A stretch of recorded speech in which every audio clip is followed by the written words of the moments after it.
간략하게 좀 말씀을 드리면 쿠팡 같은 경우도 똑같이 제품을 이렇게 온라인 플랫폼에 올리고 가격을 제시하고 주문을 받고 이런 형식이라면 크라우드 펀딩 같은 경우도 똑같이 제품을 올리고 소액투자금 가격이 되겠죠. 소액투자금을 받고 하지만 목표 기간과 목표 금액이 있습니다. 그렇게 되면 달성도라는 게 있게 되는데요. 이 목표 달성도를 통해서 어떻게 홍보 마케팅이나 혹은 시장성 검증, 개선점을 도출하는 데 도움을 많이 받으시는 분들이 많습니다. 그리고 이제 네트워킹을 통해서 고객과의 네트워킹을 통해서 충성 고객을 확보하시는 분들도 많고 이런 크라우드 펀딩을 통해 시장성 검증을 받았다라는 것으로 활용을 해서 후속 투자를 유치하는 경우도 많이 있습니다. 그럼 저희 재단에서 지원하는 크라우드 펀딩 지원은 어떻게 진행이 되느냐라고 보면 저희는 기술 기반 기업을 지원하고 있습니다. 여기서 정의하는 기술 기반 기업이라는 것은 재단을 통해서 기술 이전을 받으셔서 사업화를 하고 계시거나 저희에게 기술 평가를 받으셔서 우수한 기술임을 입증받으신 그런 기업이 되겠습니다. 그리고 지원 채널은 저희가 와디즈와 함께 하기로 했는데요. 국내 크라우드 펀딩 플랫폼사가 총 14개가 있습니다. 그 중에서 와디즈가 압도적으로 1위 플랫폼 기업이고요. 저희와 함께 금년도에 크라우드 펀딩 지원을 함께 하기로 했습니다. 그럼 지원 내용을 무엇이냐라고 보면 아까 말씀드렸듯이 소액 투자에 대한 보상 방식이 제품 서비스냐 증권이냐에 따라서 크라우드 펀딩의 유형이 달라진다고 말씀을 드렸는데요. 제품 서비스를 제공하는 리워드 형의 같은 경우는 저희가 콘텐츠 제작 비용을 지원해드리고 있습니다. 그리고 투자형의 같은 경우에는 증권을 제공하는 방식인데 이 크라우드 펀딩에 참여하기 위해서는 온라인 플랫폼에 300만 원의 기본 수수료를 지불하셔야 됩니다. 그 참여 비용을 저희가 지원해드리고 있습니다. 추진 일정 같은 경우는 저희가 1차와 2차로 기업을 모집을 할 건데요. 2월과 6월에 할 예정이고요. 그리고 신청하신 기업들의 이제 모든 분들 거의 한해서 교육을 추진할까 합니다. 그리고 기업 선정까지도 와디즈와 함께 추진할 예정입니다. 그러다 펀딩 추진 같은 경우에는요. 4월, 8월이 되겠는데요. 여기서도 와디즈에 그냥 쑥 뿌리는 게 아니라 저희 농업기술실용화재단의 파트너 페이지를 만들어서 저희 재단 고객들만 딱 실을 수 있는 펀딩 페이지를 만들려고 합니다. 이 크라우드 펀딩 지원 사업 같은 경우는 앞쪽에 보시다시피 사실 어떤 소액 투자기 때문에 돈적 자금 지원의 의미를 많이 두진 않으세요. 그렇지만 이걸 통해서 홍보 마케팅이나 시장성 검증을 할 수 있다는 장점이 있습니다. 요즘에 가성비가 아니라 가심비라는 말을 많이 쓰는데요. 이 크라우드 펀딩 지원을 통해서 우리 제품이 어떻게 소비자의 가심비를 움직일 수 있는 제품인지 한번 확인하는 것도 좋은 지원이 아닐까 싶습니다. 네, 두 번째 지원 사업은 저리용자 지원 사업입니다. 요즘 금리 인상 이런 기사들 굉장히 많이 보셨을 거예요. 그런 만큼 저희한테도 엄청 신청이 많이 들어오는 지원 사업인데요. 여기 보시면 어떤 기업분이 금리 인상 벽에 부딪혀서 지금 대출도 부담이다 라고 말씀을 하시죠. 그만큼 저희 이 지원 사업을 통해서 저희는 저리로 대출을 받으실 수 있도록 지원을 해드리고 있는데요. 여기서 포인트는 대출을 못 받으시는 분들을 저희가 대출을 받으실 수 있도록 지원해드리는 게 아니고 대출을 받으실 수 있는 분이 조금 더 저렴한 금리로 받으실 수 있도록 지원을 해드리는 겁니다.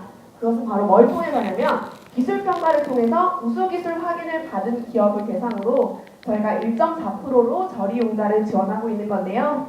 지원 조건을 같은 경우에는 기본적으로 신용평가 60 이상을 받으셔야 되고요. 두 번째로는 대출이 약간 가능해야 된다라고 말씀을 드렸잖아요. 그래서 부동산 담보라든지 보증으로 어떤 채권 보전이 가능하셔야 됩니다. 이 부동산 담보 같은 경우는 좀 쉽게 생각하실 수 있지만 보증 같은 경우는 조금 더 말씀을 드릴게요. 우선 기보라든지 신복에서 받은 보증 활용 가능하십니다. 단 저희가 협약은행이 농협이기 때문에 그 보증에서도 활용 가능한 은행이 농협이셔야 됩니다. 그리고 두 번째로는 농신보, 농림수산업자 신용보증기금이라는 곳에서 우수기술자 신용보증이라는 프로그램이 있습니다. 이 프로그램 자체가 저희 우수기술 확인서를 받은 기업들이 보증에 가점을 주는 그런 프로그램입니다. 그래서 만약에 담보가 없으시다, 그리고 기보, 신보에 보증이 없으시다 하시면 저희한테 기술평가 받으셔가지고 농신보에 가서 우수기술자 신용보증을 받으신 다음에 저리용자를 받으시는 방법도 있으시겠습니다.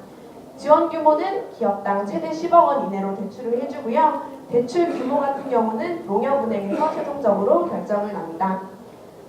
조금 더 절차를 보면서 말씀을 더 드릴게요.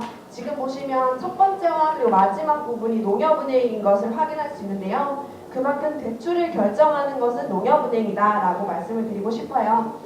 그 대신에 사전 상담 단계를 꼭 거쳐야지 여러분들이 사업 신청도 가능하시거든요.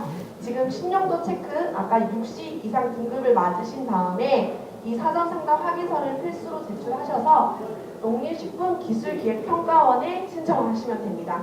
그러면 저희한테 평가 의뢰가 들어와서 저희가 이제 우수기술 확인서를 발급하게끔 되어 있는데요. 여기서도 근데 우리 기술 이미 이노비즈라든지 NET, NEP로 이미 우수기술 확인 받았는데라고 하시는 분들도 많으실 거예요. 그런 분들은 저희가 평가 수수료 10만 원에 해서 사업화 소요자금만 평가를 합니다. 사업화 소요자금이라고 하는 거는 이제 이 기업이 5년 동안 이만큼의 매출을 발생할 건데 이만큼의 돈이 필요합니다라고 저희가 평가를 하는 거거든요. 그래서 저희가 이제 이노비즈, NET, NEP를 받으신 분들은 사업화 소요자금 평가만 받으시면 되고 만약에 그런 게 없다라고 하시면 저희가 직접 기업 현장으로 가서 그 기술이 우수한지를 확인하는 우수기술 확인용 평가를 진행하게 됩니다. 그래서 T1에서 T4 등급 이상을 맞으실 경우에는 이렇게 우수기술 확인서를 은행에 제출하셔서 저리용자를 받으실 수 있는 겁니다. 네, 여기 주요 질문들 서류 신청이라든지 소요기간, 유효기간 등은 아래에 표기를 해놨으니까요. 확인해 주시기 바랍니다. 네, 마지막입니다. 지금 농식품기술평가 지원 사업인데요. 어떻게 보면은 이번에 19년도 경제정책 방향에서도 기술금융을 활성화시키기 위해서 이 사업이 올라왔어요. 경제정책 방향에. 그만큼 좀 의미 있는 사업이 아닐까 싶은데요. 먼저 기술금융을 다시 한번 말씀드리면 보유한 기술을 평가해서 사업화 자금을 조달하는 것인 만큼 가장 기술금융을 위한 준비는 기술평가라고 말씀을 드리고 싶어요. 그렇기 때문에 저희는 기술평가 수수료 지원을 통해서 어떤 기술금융을 받으실 수 있는 여건을 마련해 드리고자 합니다. 그럼 지원 대상은 물론 평가가 가능한 기술을 가지고 있으셔야 되겠죠. 그래서 특허권 또는 품종보호권을 보유한 농식품 기업을 대상으로 평가 수수료 90%를 지원하고 있습니다. 이거는 저희가 작년까지만 해도 70%였는데 올해 이제 정책 방향이 기술금융에 집중이 되다 보니까 저희도 국고보수를 이만큼 올릴 수가 있었습니다.